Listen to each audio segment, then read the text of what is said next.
खरं पाहिलं तर आपला हा देश वीरांचा देश आहे. आपला देश हा शूरांचा देश आहे. आपला हा देश कर्तृत्व प्रधान देश आहे. आपला हा देश कर्म प्रधान आहे. आपल्या देशामध्ये नेहमी कर्म करणारे, आपल्या देशामध्ये नेहमी देशाची मान उंचवणारे, आपल्या देशाची शान वाढवणारे सुपुत्र जन्माला आलेले आहेत. विठ्ठल विठ्ठल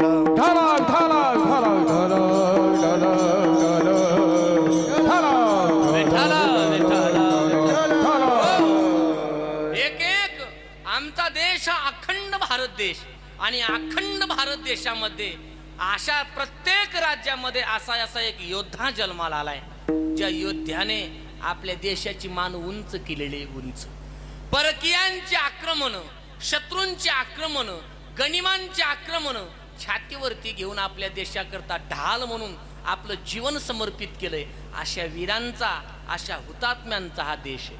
आणि म्हणून कर्मप्रधान असणारा हा देश, शौर्य प्रधान असणारा हा देश. पण अलीकडच्या काळामध्ये कुठंतरी अशा शौर्यतेचा, अशा वीरतेचा आपल्याला विसर पडत चाललाय, आणि कुठंतरी आम्ही आमची संस्कृती गमावत चाललोय. आम्ही आमचं जे मागचं आहे ना इतिहास, हा विसरत चाललोय. आणि म्हणून पुढच्या पिढीला आपला इतिहास, आपलं शौर्य आणि आपली वीरता लक्षात राहावी म्हणून सेवेकरता घेतलेला हा अभंग. विठ्ठल विठ्ठल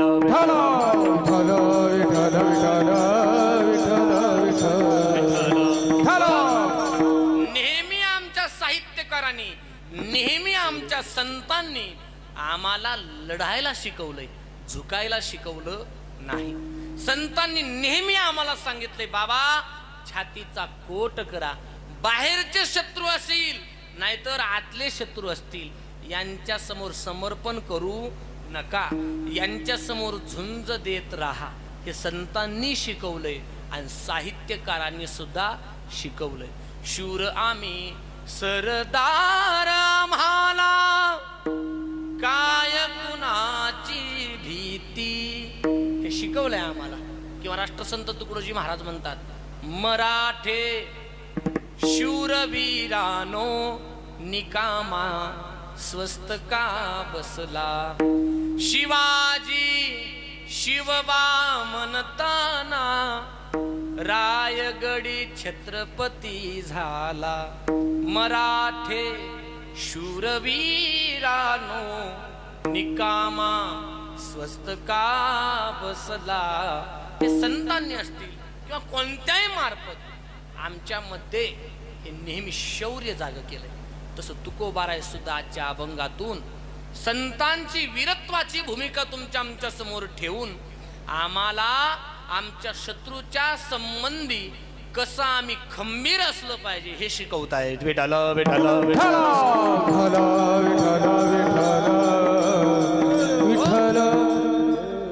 तसे आपल्या देशामध्ये भरपूर वीर होऊन गेले. वीरांची ही भूमी, ही वीरांची खाण आहे. काय वीरांची खाण. या मातीमध्ये, मातीच्या कणाकणामध्ये ताकद आहे की आजही या मातीच्या कणातून वीर जन्माला येतात. आजही या मातीतून शूर जन्माला येतात.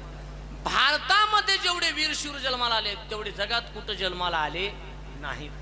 भारतामध्ये भारताची भूमी तिघांनी उंचावलेली आहे. एक पतिव्रता स्त्रियांनी, दोन संतांनी आणि तीन शूरवीरांनी. या तिघांनी भारताची मान उंच केली आणि तिघांनी भारताची मान खाली घातली. कोण? एक कपट्यांनी, दोन गद्दारांनी आणि तीन क्रूरांनी. विठ्ठल विठ्ठल विठ्ठल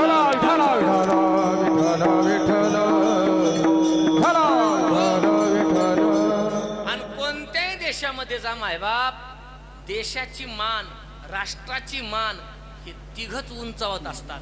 कोण कोण? तीन सजावत देश को, सती संत और शूर. तीन लजावत देश को, कपटी कायर और क्रूर. विठ्ठल विठ्ठल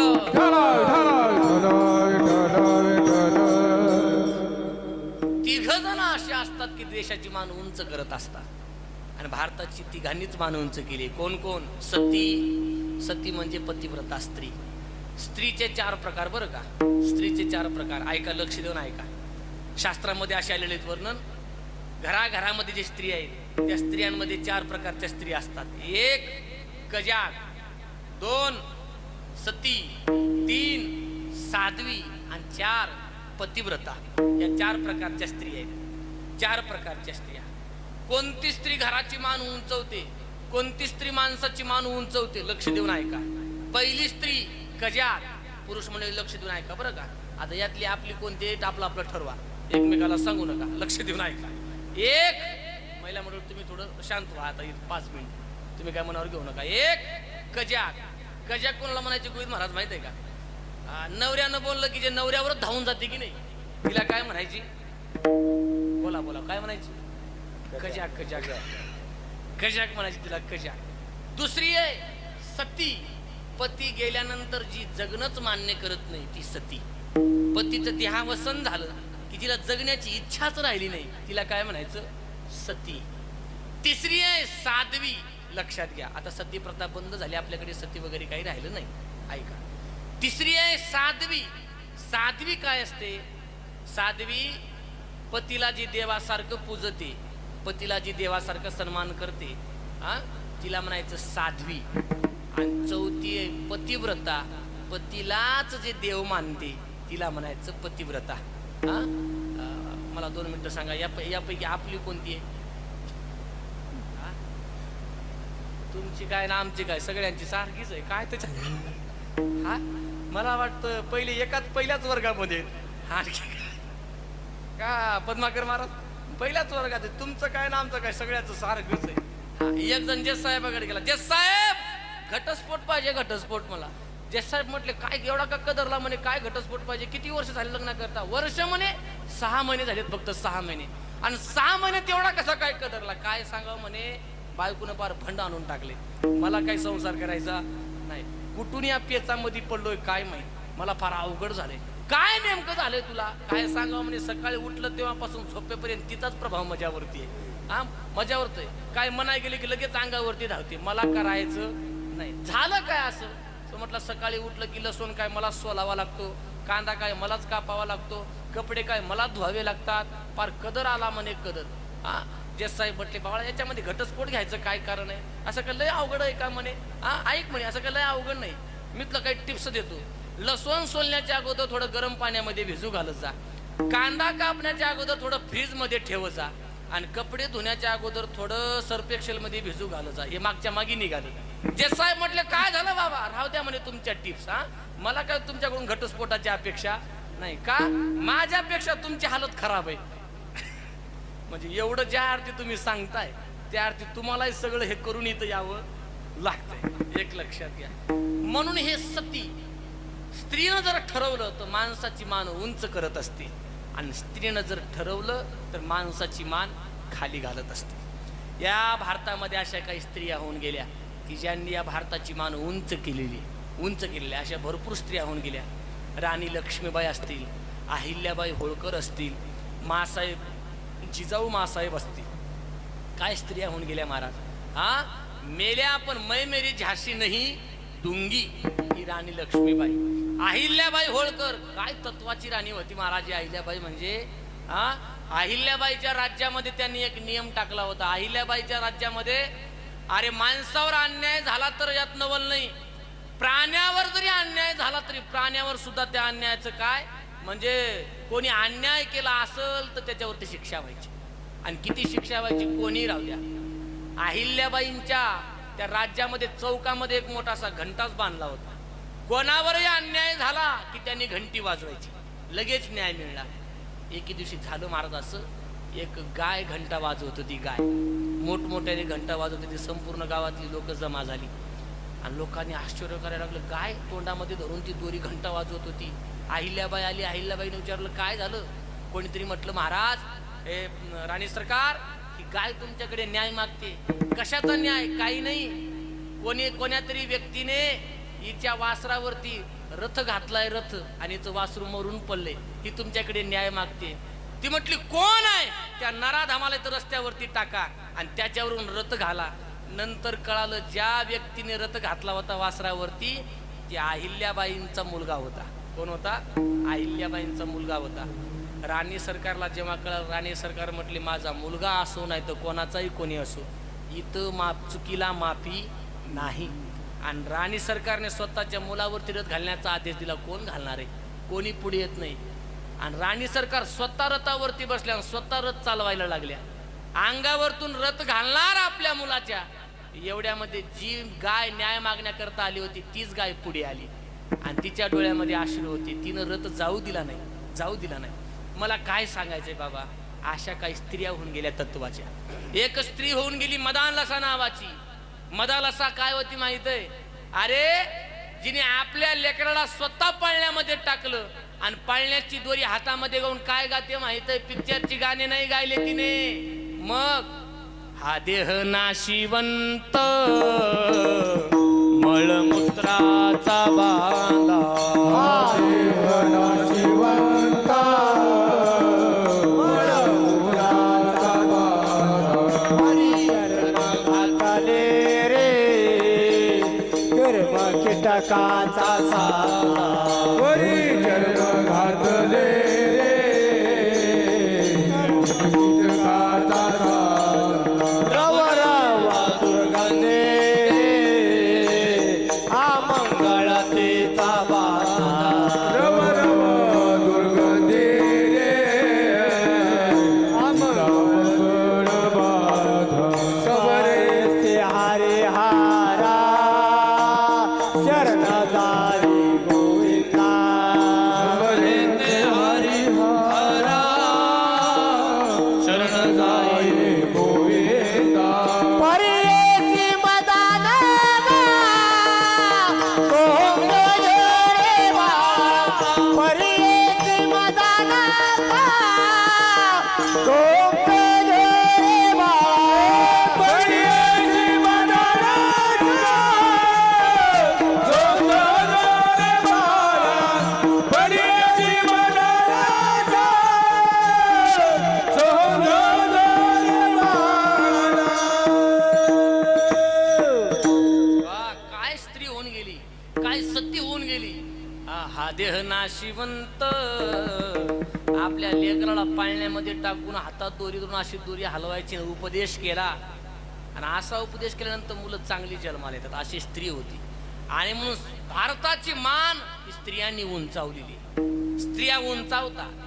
मीराबाई, बहिणाबाई, परत भक्त चांगुना, काही श्रेष्ठ स्त्रिया होऊन गेल्या. आपला काही देश अशा कच्च्या स्त्रियांचा नाही. माता भगिनींना माझी विनंती राहील, तुम्ही काही कच्च्या नाहीये. खरं तर या भारताला घडवण्यामध्ये तुमचा खूप मोठा भाग आहे, खूप मोठा भाग आहे. फक्त एक झालंय आता असं, तुम्ही तुमचं श्रेष्ठत्व विसरला. तुम्ही तुमचं काय आहे इमेज, तुम्ही तुमचं मागचा जो इतिहास आहे तो विसरलाय.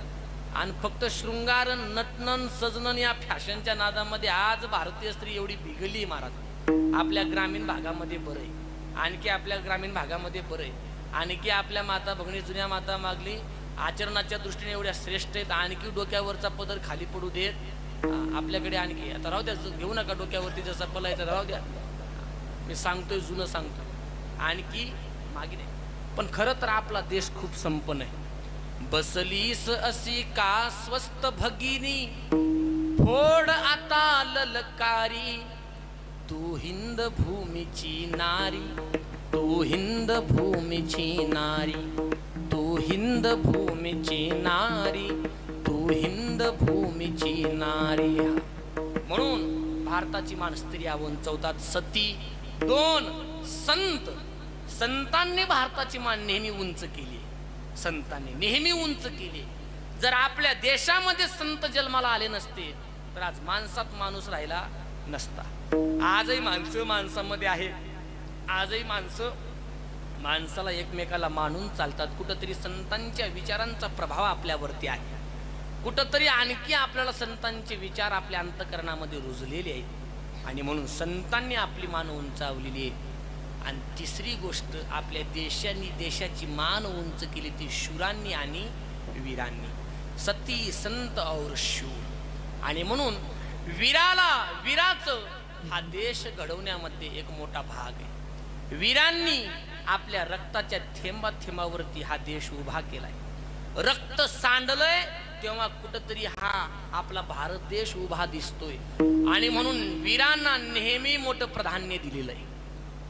संतांनी सुद्धा वीरांचं खूप मोठं कौतुक केले. तुकोबारायने शुरा साजती हत्यारे, असे काही इतिहासामध्ये मोठे वीर होऊन गेले.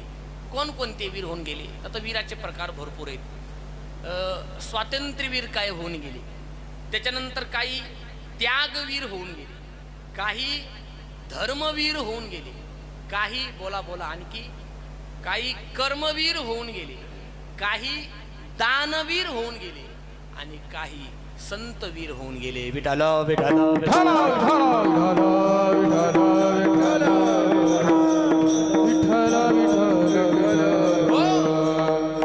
स्वातंत्र्यवीर सावरकर होऊन गेले. सावरकर आता स्वातंत्र्यवीर सावरकर तर आहेतच, पण या स्वातंत्र्यामध्ये भरपूर वीरांनी आपल्या जीवनाचं बलिदान केले. काही नावं असे आहेत की आजही अज्ञात आहेत. ती नावं आजही या मातीमध्ये एक वीरत्व जन्माला आला होता. एक आओ बच्चे तुम्हें दिखाए झाकी हिंदुस्तान की, इस माती का तिलक करो ये धरती है बलिदान की. वंदे मातरम वंदे मातरम वंदे मातरम वंदे मातरम. देखो मुल्क मराठों का यहाँ शिवाजी डोला था, मुगलों की ताकत को जिसने तलवारों पे तोला था. हर पर्वत में आग लगी थी, हर पर्वत एक शोला था. असे वीर इथं जन्माला आले. एक वीर त्या तोडीशी. चंद्रशेखर असतील, सुभाषचंद्र बोस असतील, भगतसिंग असतील. मेरा रंग दे बसंती चोला, मेरा रंग दे बसंती चोला. एक सामान्य पात्र याच्यामध्ये जन्माला आले. स्वातंत्र्याकरता ते झगडले, म्हणून त्यांना विसरून चालत नाही. जे देशासाठी लढले ते अमर हुतात्मे झाले. झगडली झुंजली जनता, मग स्वतंत्र झाली माता. हिम शिखरी ध्वज फडफडले, जनसेवे जीवन दिदले. होती ना कविता? आपल्याला कविता होती ना? मग म्हणायचं, मस्त म्हणायचं असं. हा एक लक्षात घ्या, ही कविता आपल्याला होती. ही माणसं विसरून चालता येत नाही. काळाच्या ओघामध्ये आपल्या लेकरांना सुद्धा आपण हे सांगितलं पाहिजे. फेसबुकवर चॅटिंग करून, व्हॉट्सअपवर चॅटिंग करून देश स्वतंत्र झाला नाही. लेकरू रडल्यानंतर भगतसिंग सांगा, लेकरू रडल्यानंतर सुखदेव सांगा, लेकरू रडल्यानंतर राजगुरू सांगा. हातामध्ये मोबाईल देऊन लेकराचं वाटोळ करू नका. विठाला विठाला विठाला.